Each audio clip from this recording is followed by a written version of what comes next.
নির্বাচনী পরিবেশ তৈরিতে মনিটরিং কমিটি গঠনের দাবি গণসংহতি আন্দোলনে। বিস্তারিত সংবাদ। নির্বাচনের পরিবেশ তৈরি করাকেই এখন সবচেয়ে বড় চ্যালেঞ্জ মনে করছেন গণসংহতি আন্দোলনের প্রধান সমন্বয়কারী জোনায়েদ সাকি। সেজন্য নির্বাচনী পরিবেশ মনিটরিং কমিটি গঠনের দাবি জানিয়েছেন তিনি।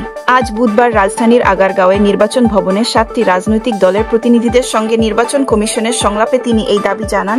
জোনায়েদ সাকির প্রস্তাবিত এই কমিটিতে সরকার, নির্বাচন কমিশন ও রাজনৈতিক দলগুলোর প্রতিনিধিরা থাকবেন।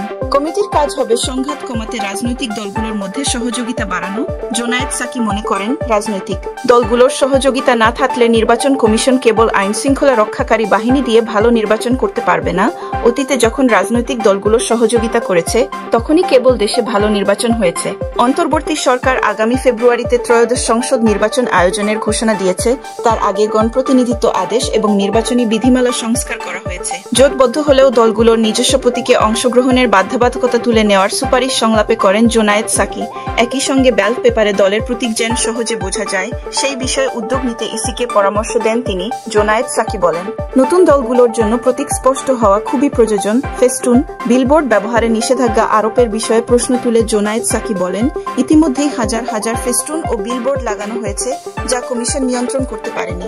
যেহেতু নির্বাচন কমিশন প্রার্থীর প্রচারের দায়িত্ব নিচ্ছে না, তাই প্রার্থীর জন্য এমন প্রচারের ব্যবস্থা করা উচিত যা একটি ন্যায্য জায়গা তৈরি করে। সংলাপে গণসংহতি আন্দোলনের পক্ষ থেকে আরও বেশ কয়েকটি দাবি তুলে ধরা হয়। সেগুলো হলো গণভোট এবং জাতীয় নির্বাচনের জন্য আলাদা বুথ ও আলাদা গণনা পদ্ধতি রাখা, ভোট কেন্দ্রে গণমাধ্যমের উপস্থিতি নিশ্চিত করা, আর্থিক স্বচ্ছতা নিশ্চিত করতে প্রার্থীদের ব্যাংক অ্যাকাউন্টের পাশাপাশি মোবাইল ফাইন্যান্সিং এর মাধ্যমে লেনদেনের তথ্য ইসিতে জমা নেওয়া।